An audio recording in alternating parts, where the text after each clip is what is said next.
तुम सोच भी नहीं सकते कि भारत के अंदर क्या क्या छुपा हुआ है। एक ऐसा मंदिर जिसके पत्थर 200 फीट अंदर से काटे गए, लेकिन बिना किसी मॉडर्न मशीन के। ऐसी केव्स जहाँ की पेंटिंग्स नासा तक को कंफ्यूज कर देती हैं। इसका मतलब सिर्फ एक ही है, पुरानी सभ्यता में हमसे कई ज्यादा दिमाग था और वह हमसे कई ज्यादा एडवांस थी। एलोरा, महाराष्ट्र, यह एक ऐसी जगह है जहाँ पे एक मंदिर जो कि पूरा का पूरा पहाड़ के ऊपर नहीं बल्कि अंदर बना हुआ है। इसका नाम है कैलासा टेम्पल और यह दुनिया का सबसे बड़ा मोनोलिथिक रॉक कट टेम्पल है। यह टेम्पल सिंपल रॉक को काट काट कर बनाया गया है ऊपर से नीचे तक।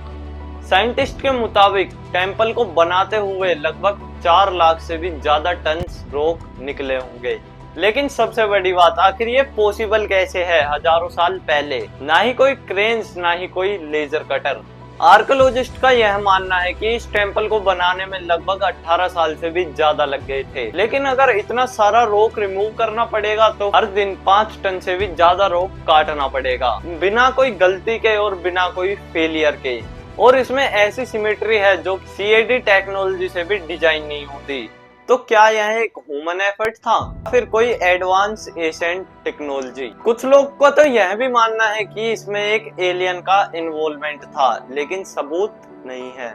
Ajanta caves, Maharashtra, 2nd century BC से 6th सेंचुरी AD के बीच बने 30 केव। यह केव्स भी पूरे के पूरे रॉक कट हैं और अंदर से इतनी एडवांस पेंटिंग है कि नासा के साइंटिस्ट तक कंफ्यूज बैठे हैं। केव्स के अंदर जो पेंटिंग्स है वो बिना किसी नेचुरल लाइट्स के बनी है। इसका मतलब उनके पास स्मोक लाइट सोर्स था, और अगर पेंटिंग्स लैंप्स के साथ बनाई जाती तो वहाँ पे केव्स में कोई लैंप का धुआं भी नहीं पाया गया। इसका मतलब उनके पास कोई ना कोई स्मोकलेस लाइट सोर्स था, या फिर कोई और मिस्टीरियस मेथड जो कि आज तक खोजा ही नहीं गया है। नासा ने एक स्टडी में बताया भी था कि अजंता की पेंटिंग्स में कुछ पिगमेंट्स ऐसे भी हैं जो इंफ्रारेड रेजिस्टेंस है। इसका मतलब वो पेंट हाई रेडिएशन एनर्जी को झेल सकता है। तो क्या हमारे पूर्वजों के पास कोई ऐसी टेक्निक थी जो कि हम अब भूल चुके हैं, या फिर उनके पास एक ऐसी मदद थी जो कि जमीन ही नहीं थी? कुछ थ्योरीज का यह भी मानना है कि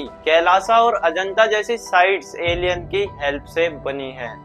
एंशिएंट एस्ट्रोनॉट थ्योरी के सपोर्टर्स कहते हैं कि यह स्ट्रक्चर प्रूफ है कि प्राचीन भारत में कोई एक्स्ट्रा टेरेस्ट्रियल बीइंग्स आए थे।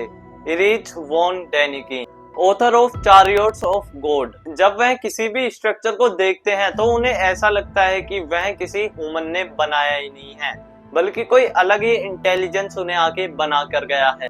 एंशिएंट इंडियन टेक्स्ट में भी मेंशन है। पुष्पक विमान, दिव्य शास्त्र, ब्रह्मास्त्र, यह सब ऐसे कॉन्सेप्ट्स हैं जिनके बारे में आज भी पूरी की पूरी फुल रिसर्च नहीं हुई है। लेकिन यह इतने सालों पहले आखिर कैसे लिख गए? क्या यह सिर्फ माइथोलॉजी थी, या फिर कुछ ऐसे साइंटिफिक रिसर्च जिसका ज्ञान हम आज इन्वॉल्व होते होते खो चुके हैं? MIT की एक रिपोर्ट में कहा गया कि ये जो रॉक कट पेंटिंग आर्ट है, ऐसी चीजें बनाना एकदम ही इम्पॉसिबल है बिना किसी ज्योमेट्रिकल टूल्स के। इसका मतलब साफ साफ एक ही है, शायद हमारे पूर्वज हमसे कई ज्यादा एडवांस थे, या फिर उनकी मदद किसी छुपी हुई शक्ति नहीं की थी। सोच भी नहीं सकते कि भारत में और क्या क्या छुपा है। एक पजल, एक मंदिर, हर केव एक पजल है। अगर तुम्हें भी लगता है कि हमारे पूर्वज में अलग ही एडवांस लेवल का दिमाग था तो कमेंट करो रहस्य, ताकि इस वीडियो को मैं पार्ट 2 लेके आऊं। और इसके बारे में आपका क्या सोचना है कमेंट्स में जरूर बताइएगा। धन्यवाद।